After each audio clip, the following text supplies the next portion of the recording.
Welcome back.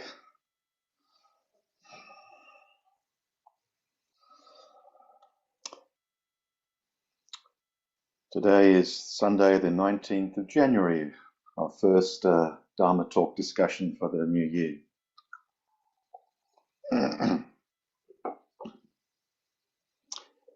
In Dogen's recommending Zazen to all people, he talks about certain preconditions for Zazen practice to be effective. He talks about very basic things like having a quiet room, eating and drinking in moderation. Talks about not thinking good or bad, or not getting into judgmental thoughts of right and wrong. In other words, don't get caught up in evaluating your Zazen practice. He talks about not trying to seek to become a Buddha. And he also talks about basic things like mats and sitting posture. Of course, in those days, you had two choices, the full lotus or the half lotus. Today, we say, keep your back relatively straight and maintain relative stillness. And if you can do that, you're doing well. He talked about eyes open and breathing through the nose. And then he said, if we simply sit beyond thinking.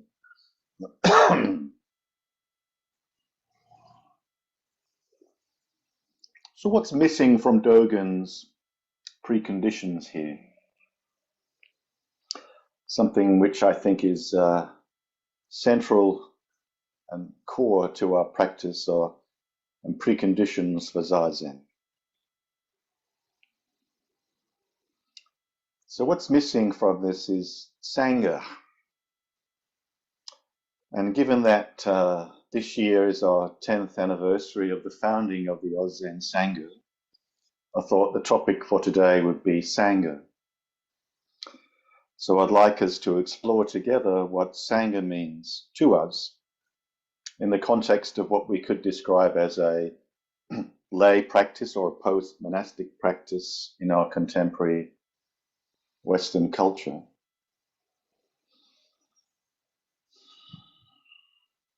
It took quite a long time for me to really understand the importance of Sangha. I went in search of a teacher from a very early phase in my practice, and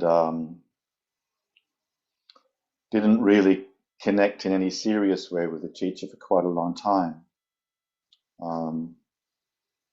I would sat sometimes with the Sydney Zen Centre, but didn't really get involved in the Sangha very much. And I think this is quite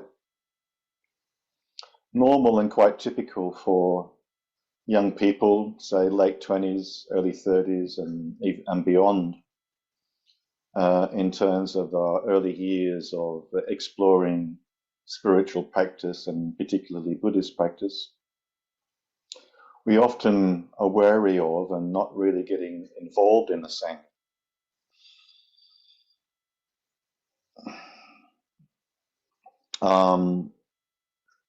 Even when I was down in Adelaide and I attended the Zen group in Adelaide, still didn't really connect with the teacher or connect with the Sangha. It was only really when I met, when I started my relationship with Barry in the early 2000s, which was, as you know, simply by email, but it was the first time where I think I finally found myself with somebody felt I could trust. That takes a little while to develop that trust. But I think often it's the connecting with a teacher, which leads us into deepening our relationship with the Sangha. And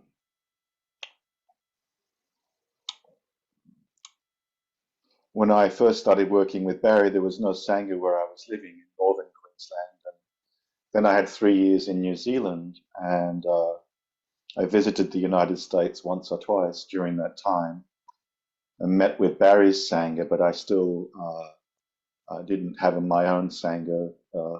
I had one friend in New Zealand I used to sit with.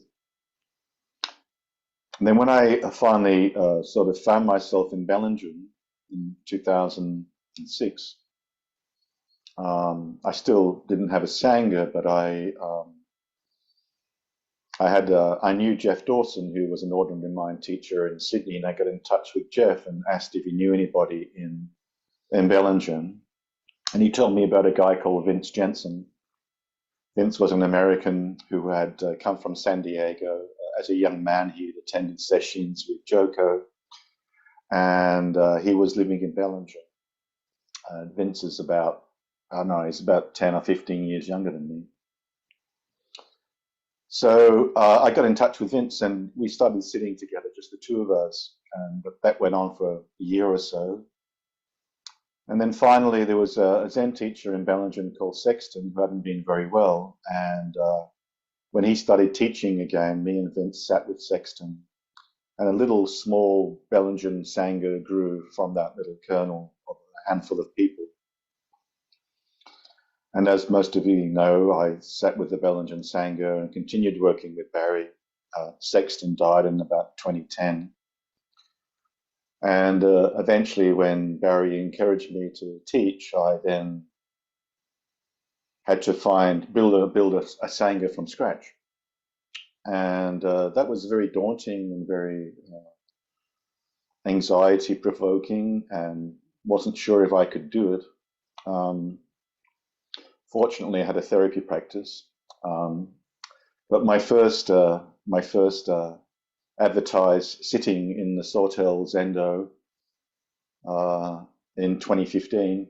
I turned up and there was nobody there, so I sat the whole period on my own, and then eventually I had a couple of young men who were interested in had some interest in Buddhism from my therapy practice, and I think they took pity on me and came along a couple of times, and then a couple of other people supported me, and very slowly a number of people started to come along till we had a big enough group to meet in Sawtell.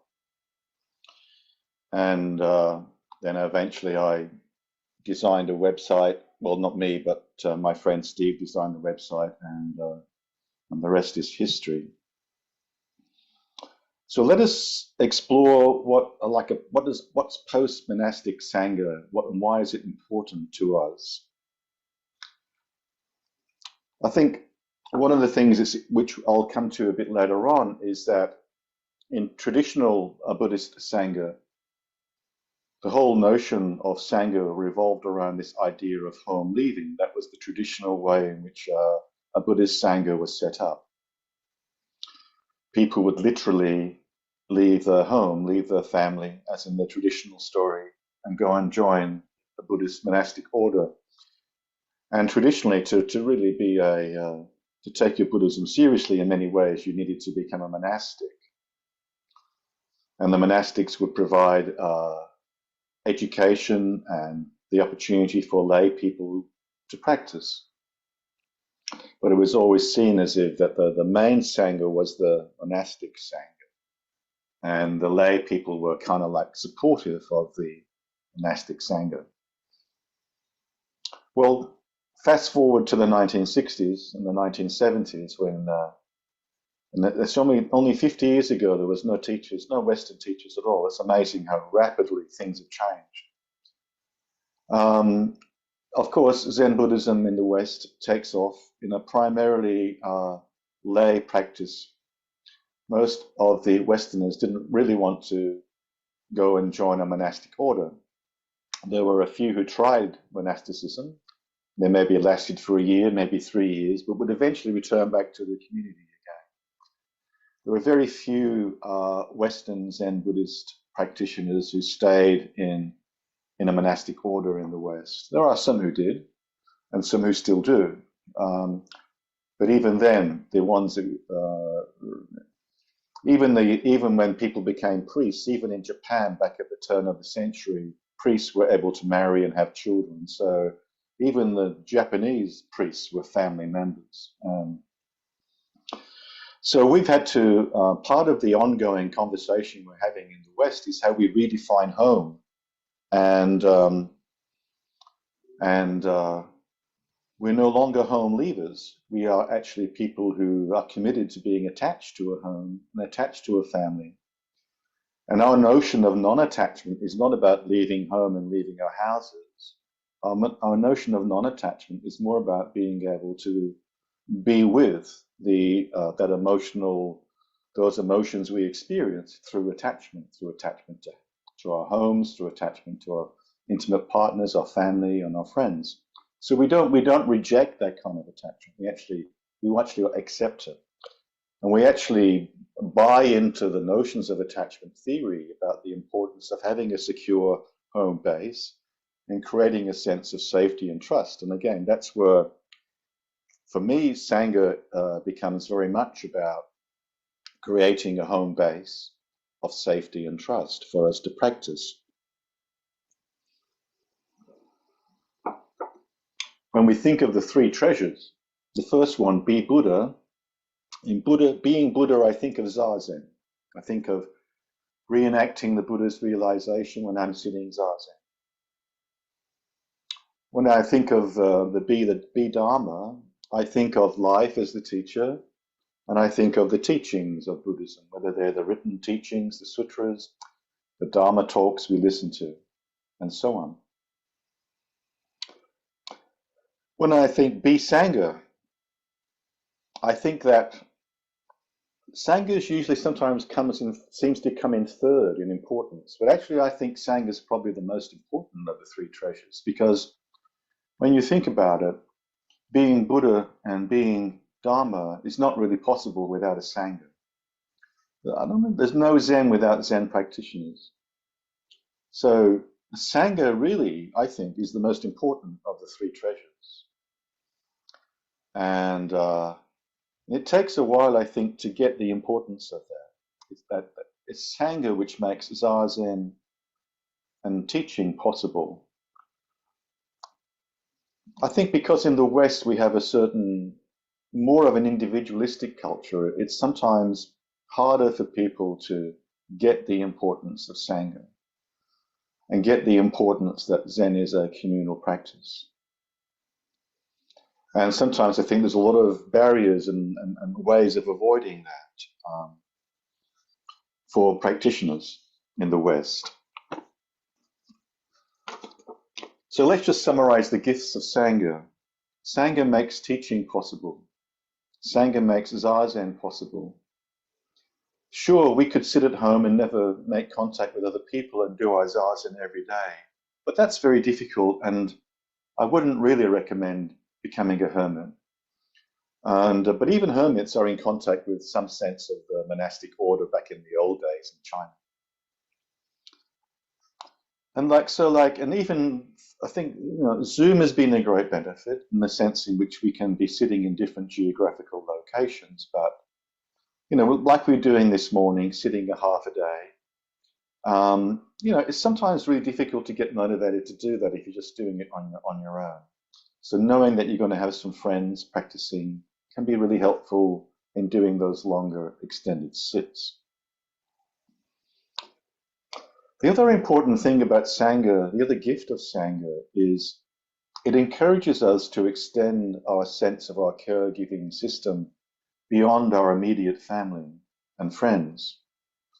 It encourages us to identify with Sangha as a place in which we can care for each other, and also as Sangha members, we think of how we go out into the world and practice service. If we are workers, as in we're still getting paid employment, that could be, as we've talked about a lot, it could be service as a teacher, it could be service as a hospice worker, social worker, it could be service as someone who's working in an environmental department. Or if we're no longer in full paid work, there are lots of voluntary ways of offering service, including the service that we offer when we take on these leadership roles in the Sangha as well. And these are all of the ways doing the committee work, doing those boring things like treasury jobs, organizing retreats, organizing food for retreats. All these jobs, which are sometimes, we tend to avoid, are all ways in which we express our care for each other, and how that extends out from beyond our immediate family. And I think this is really important when it comes to the notion of compassion, because Buddhism is all about caring, all about compassion, and compassion is often defined as sensitivity to suffering with the desire to alleviate suffering. In our tradition, we also say, being just this moment, compassion's way. We align ourselves with the reality of life as it is. And that includes aligning ourselves with the reality of impermanence and interdependence, and which includes acknowledging our basic human needs for shelter and our emotional and social needs.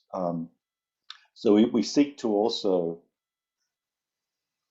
find ways of fulfilling those needs through our practice, even though that can often be difficult. The interesting thing about compassion, when you think about it, is that care and compassion really has taken many millions of years to manifest in ourselves as human beings. It's really about the evolution of mammals on this planet.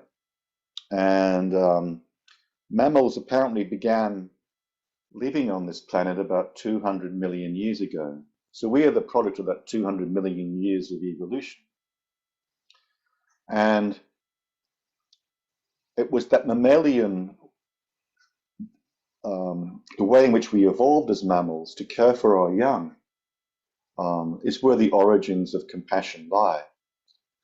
And not only human beings, but other animals also, other mammals also obviously care for their young, but sometimes they also care for their sick, which is something that human beings did. They would care for sick human beings.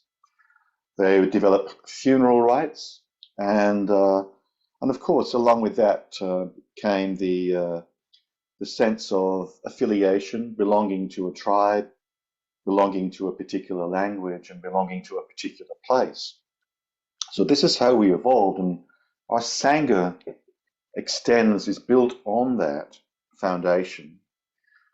But of course, what is the problem, though, for human species? Because this is all really beautiful, the love we have for each other, for our families, our sense of belonging to tribe.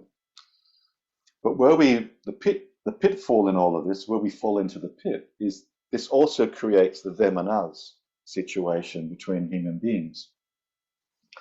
And unfortunately, when different tribes turn upon each other and we experience our loved ones being killed and massacred by another tribe, then we can actually participate in massacre against the other tribe. As human beings, we're capable of this wonderful love for our own, but also we're capable of this tremendous sense of being able to inflict harm on other human beings. So around about a couple of thousand years ago in the Axial Age, this is what we have the Christian teachings of Jesus, love thy enemy, the teachings of Buddhism, where we're trying to extend that sense of attachment love based on, there is a certain altruism that we can experience as humans, where we can, and there's also that culture of hospitality to strangers that we've had for many thousands of years. And I think Sangha practice is about building on that. It's so like attachment love, our basic human love, which we all need to flourish and survive, is discriminatory. We love our children. We invest so much in our children.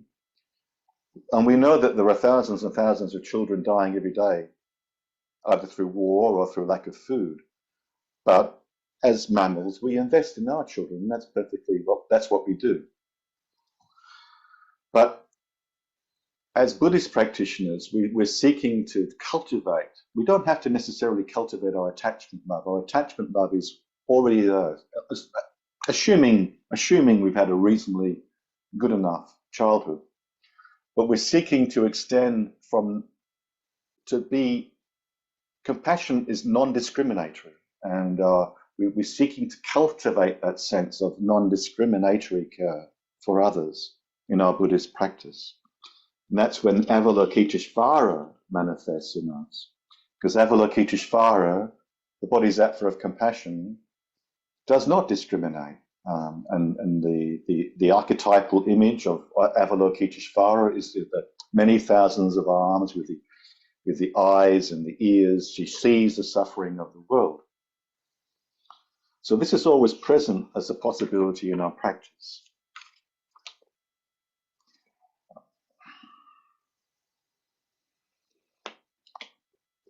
So coming back to our basic Zazen practice,